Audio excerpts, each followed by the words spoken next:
الحمدللہ وحدہ والصلاة والسلام علی من لا نبی بعدہ۔ ہمارا عقیدہ ہے کہ نبی اکرم صلی اللہ علیہ وسلم خاتم النبیین ہیں۔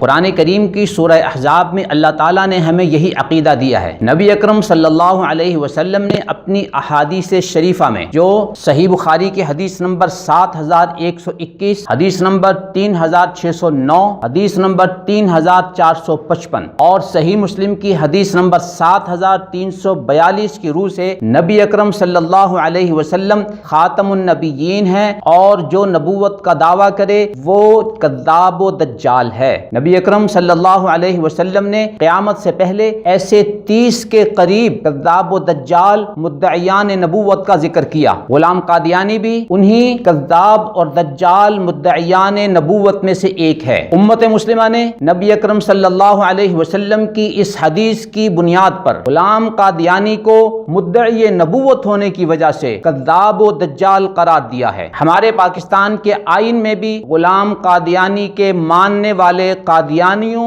اور لاہوریوں کو غیر مسلم اقلیت قرار دیا گیا ہے، لیکن ہمارے ایک میڈیا اسکالر نے قرآن، حدیث، امت مسلمہ اور پاکستانی آئین کے خلاف قادیانیت کی تائید کرتے ہوئے، قادیانیت کی ترجمانی کرتے ہوئے، قادیانیت کا دفاع کرتے ہوئے اور قادیانیت کی وکالت کرتے ہوئے غلام قادیانی کو بعض صوفیاء کی اوٹ میں چھپانے کی کوشش کی، اور اس کو بچانے کے لیے ان سب کو ملوث کرتے ہوئے اس نے غلام قادیانی کے بارے میں یہ کہا کہ تنہا انہیں مجرم قرار دینا ہے تو میں اس سے برات ظاہر کرتا ہوں، اور اگر سب کو قرار دینا ہے تو پھر ان سب کو قرار دیں، یعنی ایک ہی وقت میں فیصلہ کیا جائے۔ ان کے بارے میں تو آپ کچھ فرمانے کے لیے تیار نہیں۔ تو یہ بیچارے جن کا یہ آپ مقدمہ بیان کر رہے ہیں، یہ تنہا اگر تو مجرم قرار دینا ہے تو میں اس سے برات ظاہر کرتا ہوں، اور اگر سب کو قرار دینا ہے تو پھر یہ سب کو قرار دے دیں، یعنی ایک ہی وقت میں فیصلہ کیا جائے نا۔ ان کے بارے میں تو آپ کچھ فرمانے کے لیے تیار نہیں ہیں۔ موصوف میڈیا اسکالر نے اپنے اس لیکچر میں امت اسلامیہ کی جن عظیم ہستیوں کو ملوث کر کے قادیانی کی صف میں کھڑا کر کے قادیانی کو بچانے کی کوشش کی، آپ ان عظیم ہستیوں کے نام سنیں گے تو آپ چونک جائیں گے۔ 3 صدی کے بایزید بستامی، 4 صدی کے ابوبکر شبلی بغدادی، 5ویں صدی کے امام غزالی، 6 اور 7ویں صدی کے جناب شہاب سہروردی، 6 7ویں صدی کے ابن عربی، 10ویں 11ویں صدی کے مجدد الفسانی، 12ویں صدی کے شاہ ولی اللہ دہلوی اور 13ویں صدی کے حضرت شاہ اسماعیل شہید رحمت اللہ علیہ، یہ تاریخ اسلامی اور امت مسلمہ کی جلیل القدر اور عظیم المرتبت ہستیاں ہیں۔ موصوف میڈیا اسکالر نے اپنی کم علمی پر مبنی علم کے غرور میں ان جلیل القدر ہستیوں کو غلام قادیانی جیسے کذاب و دجال کی صف میں کھڑا کرنے کی کوشش کی۔ صرف اسی پر بس نہیں، بلکہ یہ مطالبہ بھی کر دیا کہ اگر قادیانی کو مجرم قرار دینا ہے تو پھر ان سب کو مجرم قرار دیں۔ انتہائی افسوس کے ساتھ ہم یہاں بجا طور پر 3 سوال کرتے ہیں۔ سوال نمبر 1، غلام قادیانی نے تنہا نبوت کا دعویٰ کیا، مسیح موعود ہونے کا دعویٰ کیا، اور یہ کہا کہ جو مجھے نہیں مانتا وہ کافر ہے، جو مجھے نہیں مانتا وہ جہنمی ہے، جو مجھے نہیں مانتا وہ کنجریوں کی اولاد ہے۔ کیا جناب بایزید بستامی، شبلی بغدادی، امام غزالی، سہروردی، ابن عربی، حضرت مجدد الفسانی، حضرت شاہ ولی اللہ دہلوی، حضرت شاہ اسماعیل شہید رحمت اللہ علیہ، ان تمام جلیل القدر ہستیوں نے غلام قادیانی کی طرح اس طرح کے دعوے کیے؟ جبکہ قادیانی کی بابت خود موصوف میڈیا اسکالر اپنی گفتگو میں بار بار تسلیم کرتے ہیں کہ اس نے نبوت کا دعویٰ کیا ہے۔ یہی وجہ ہے کہ 7 ستمبر 1974 کو پاکستان کی نیشنل اسمبلی نے 21 روزہ غور و خوض کے بعد تنہا غلام قادیانی کو اور اس کے ماننے والے کو مجرم قرار دیا۔ جب غلام قادیانی تنہا مجرم ہے، تنہا کذاب و دجال ہے، تو پھر اس کی وجہ سے امت مسلمہ کے ان اکابرین کو مجرم کیوں قرار دیا جائے؟ کیا موصوف میڈیا اسکالر اس سوال کا جواب دے سکتے ہیں؟ سوال نمبر 2، موصوف میڈیا اسکالر نے امت مسلمہ کی ان تمام جلیل القدر ہستیوں کی طرف اشارہ کرتے ہوئے کہا کہ اگر فیصلہ کرنا ہے غلام قادیانی کو مجرم قرار دینے کا تو ایک ہی وقت میں ان سب کے حوالے سے بھی فیصلہ کیا دیا جائے۔ اس سلسلے میں پاکستان کی نیشنل اسمبلی میں جب فیصلہ ہو رہا تھا تو اس کے کچھ خد و خال ہم آپ کے سامنے رکھتے ہیں۔ قادیانیت کی 125 سالہ تاریخ میں اگست اور ستمبر 1974 کو پاکستان کی نیشنل اسمبلی میں جو سٹیج سجا تھا، ایسا سٹیج نہ قادیانیت کی تاریخ میں آج سے پہلے کبھی سجا اور نہ آج کے بعد کبھی سجنے کی توقع ہے، جس میں امت مسلمہ کے اس دور کے عظیم اکابرین علماء وہ ایک طرف موجود تھے۔ پارلیمانی سطح پہ ختم نبوت کے حوالے سے قرارداد کے 37 محرکین میں علماء کا جو طبقہ موجود تھا، ان میں آل پارٹیز مرکزی مجلس عمل تحفظ ختم نبوت پاکستان کی طرف سے مفتی محمود صاحب رحمت اللہ علیہ کی قیادت میں علماء کا جو وفد موجود تھا، اس میں حضرت مولانا عبدالحق صاحب اکوڑا خٹک والے اور مسلک بریلوی کے جناب شاہ احمد نورانی اور عبد المصطفیٰ ازہری، جناب مولانا سید محمد علی رضوی اور قائد اعظم کے ساتھی نیز آل انڈیا مسلم لیگ کے اسسٹنٹ سیکرٹری، پاکستانی آئین کی قرارداد مقاصد کے مرتب مشہور ماہر قانون مولانا ظفر احمد انصاری موجود تھے۔ نیز اس قرارداد کے محرکین میں مشہور ماہر قانون جناب راؤ خورشید علی خان، مشہور ماہر قانون جناب صاحبزادہ احمد رضا قصوری، مسلم لیگ کی نمائندگی کرتے ہوئے چودھری شجاعت اور چودھری پرویز الہی کے والد جناب چودھری ظہور الہی، جماعت اسلامی کی طرف سے جناب محمود اعظم فاروقی، جناب پروفیسر غفور احمد، مولانا صدر الشہید، نیز مشہور پیپلز پارٹی کے رہنما اور لیڈر صاحبزادہ محمد نذیر سلطان، نیز سردار شوکت حیات خان نون، سردار مولا بخش سومرو، جناب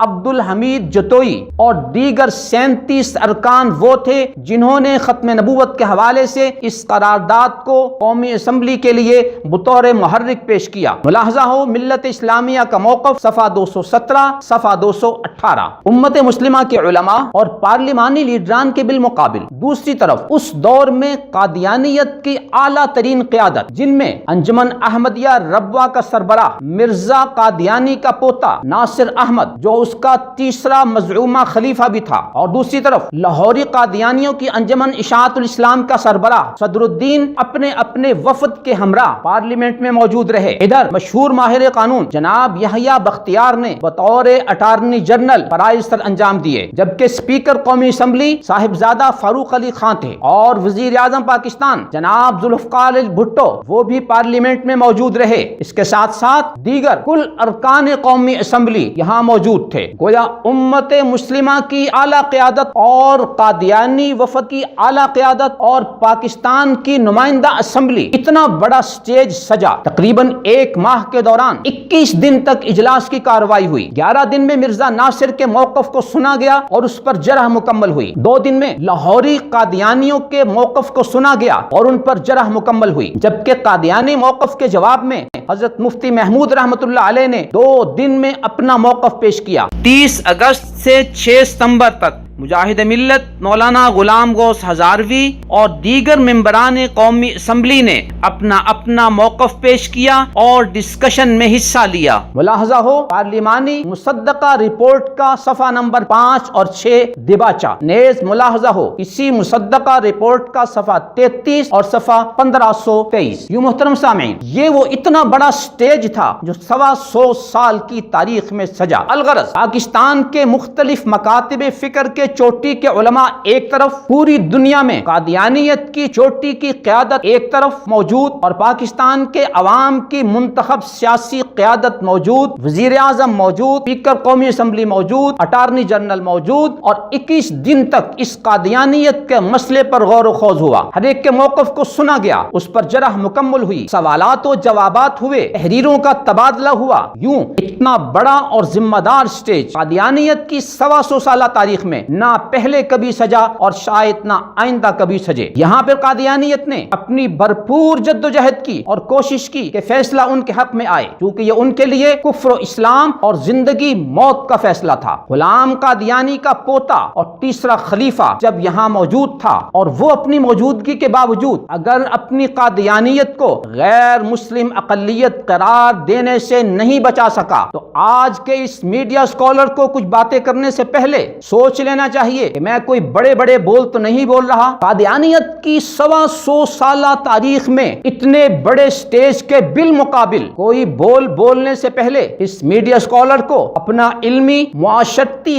قد کاٹھ ناپ لینا چاہیے تھا. اگر ایسا کر لیتے تو بہت اچھا ہوتا. یوں بند کمرے میں بیٹھ کر اور سوشل میڈیا پر ایسی غیر ذمہ دارانہ اور غیر علمی گفتگو تو کرنا آسان ہوتا ہے، لیکن اپنے مد مقابل کی موجودگی میں اور کسی ذمہ دار سٹیج پر بات کرنا یہ مشکل ہوتا ہے. کاش کہ غلام قادیانی اور صوفیاء کے حوالے سے یہ گفتگو کرنے سے پہلے موصوف میڈیا اسکالر پارلیمانی کارروائی کی مصدقہ رپورٹ پڑھ لیتے تو ہرگز ایسی غیر ذمہ دارانہ بات نہ کرتے، اس لیے کہ مرزا ناصر نے دوران کارروائی یہ ساری باتیں وہاں پر کی تھیں. وہاں بھی ابن عربی، مجدد الفسانی اور ملا علی قاری رحمہ اللہ وغیرہ کے ریفرنسز پیش کیے گئے، اور ان سب عبارتوں کے جواب میں علماء نے 5 جواب دیے جو انتہائی اختصار کے ساتھ یہ تھے کہ ختم نبوت ایک عقیدہ ہے اور یہ عقیدہ قرآن، حدیث، اجماع سے ثابت ہوتا ہے. حضرات صوفیاء کی ناتمام اور مبہم عبارتوں سے یہ عقیدہ ثابت نہیں ہوتا، نہ اس پر کوئی اعتراض کیا جا سکتا ہے. نمبر 2، صوفیاء کی جو عبارتیں عموماً پیش کی جاتی ان میں خیانت ہوتی ہے. یا تو الفاظ کو بدل دیا جاتا ہے یا معانی کو بدل کر خود ساختہ مفہوم پیش کیا جاتا ہے. نمبر 3، خود قادیانیوں کے ہاں اقوال رجال کوئی حجت نہیں رکھتے، تو پھر جب اقوال رجال حجت نہیں رکھتے تو ان کو بطور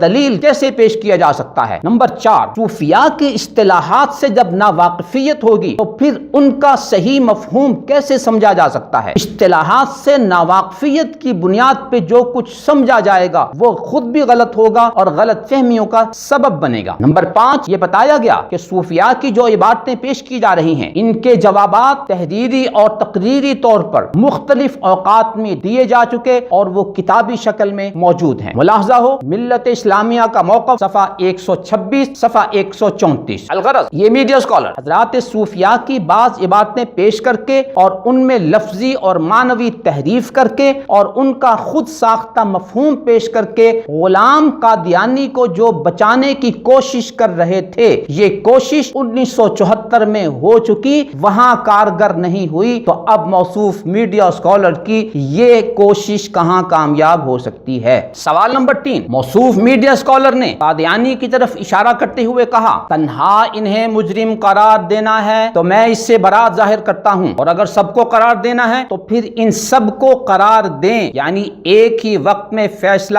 کیا جائے. گزارش کی جاتی ہے قادیانیت کی 125 سالہ تاریخ میں مختلف تحریکیں چلیں، جلسے ہوئے، کانفرنسیں منعقد کی گئیں، جلوس نکالے گئے، مظاہرے کیے گئے، عدالتی مقدمات لڑے گئے، مناظرے کیے گئے، کتابیں لکھی گئیں، رسالے شائع کیے گئے، اشتہارات لگائے گئے، لیکن تاریخ کا اتنا بڑا سٹیج جو پاکستان کی نیشنل اسمبلی میں قائم ہوا، اس میں طرفین کا موقف سنا گیا اور اس میں صوفیاء کی عبارات بھی پیش کی گئیں. اس سب کے باوجود اس دور کے وزیر قانون جناب عبدالحفیظ پیرزادہ نے قومی اسمبلی میں پاس ہونے کے لیے جو قرارداد پیش کی اس کی عبارت یہ تھی: مکمل ایوان کی خصوصی کمیٹی قومی اسمبلی کی طرف سے سپرد کردہ قراردادوں پر غور و خوض اور دستاویزات کے مطالعے اور گواہان جن میں انجمن احمدیہ ربوہ اور انجمن اشاعت الاسلام لاہور کو سننے کے بعد متفقہ طور پر قومی اسمبلی کے سامنے حسب ذیل سفارشات پیش کرتی ہے، جن کی روح سے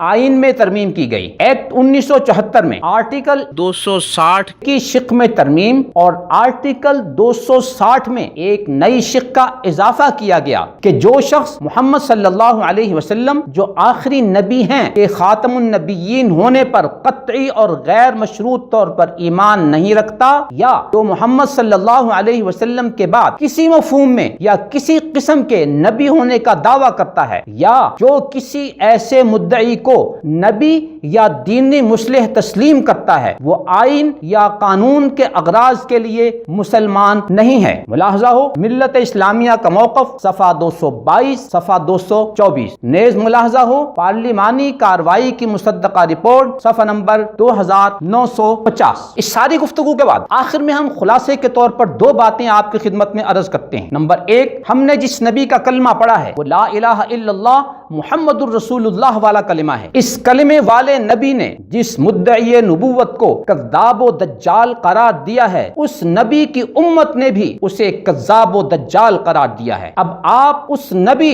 اور اس امت کی صف میں کھڑا ہونا چاہتے ہیں یا اس کے بالمقابل غلام قادیانی، کذاب و دجال اور اس کی وکالت و ترجمانی کرنے والے میڈیا اسکالر کی صف میں کھڑا ہونا چاہتے ہیں؟ آج آپ جس کی صف میں کھڑے ہوں گے، کل قیامت کے دن بھی آپ اسی کی صف میں ہوں گے۔ قیامت کے دن آپ کو کس کی شفاعت کی ضرورت پڑے گی؟ قیامت کے دن حوض کوثر پر کس کے جام کا آپ کو انتظار ہوگا؟ آج فیصلہ کیجئے کہ جس نے کل نبی کی شفاعت لینی ہے، جس نے کل نبی سے اس کے جام کوثر کو پینا ہے، وہ آج نبی کی صف میں کھڑا ہو جائے۔ نمبر 2، پاکستان کا آئین قادیانیوں کو غیر مسلم اقلیت قرار دیتا ہے۔ قادیانی اس آئین کو تسلیم نہیں کرتے، اور یہ میڈیا اسکالر بھی کہتا ہے کہ اگر امت اسلامیہ کے اکابرین بایزید بستامی، شبلی بغدادی، امام غزالی، سہروردی، مجدد الفسانی، شاہ ولی اللہ دہلوی، شاہ اسماعیل شہید کو بھی قادیانی کے ساتھ مجرم قرار نہیں دیا جاتا تو میں اس فیصلے سے برات ظاہر کرتا ہوں۔ یوں تمام پاکستانی جو آئین کو تسلیم کرتے ہیں وہ ایک طرف کھڑے ہیں، جبکہ قادیانی اور یہ میڈیا اسکالر دوسری طرف کھڑے ہیں۔ اب آپ فیصلہ کریں کہ آپ نے کن لوگوں کی صف میں کھڑا ہونا ہے، آئین کو ماننے والوں کی صف میں یا آئین کو نہ ماننے والے قادیانی اور میڈیا اسکالر کی صف میں۔ آخر میں اس میڈیا اسکالر کے فالوورز، اس کی کتابوں کے قارئین اور اس کے بیانات کے سامعین بجا طور پر یہ سوال کرتے ہیں کہ آپ قرآن و سنت، امت مسلمہ اور آئین پاکستان کے بالمقابل قادیانیوں کی دفاع، وکالت اور ترجمانی کر کے اپنے کن مشترکہ آقاؤں کو خوش کرنا چاہتے ہیں؟ وہ آپ سے اس سوال کے جواب کے منتظر ہیں۔ نظروا للطيبة ونور طه يسطعون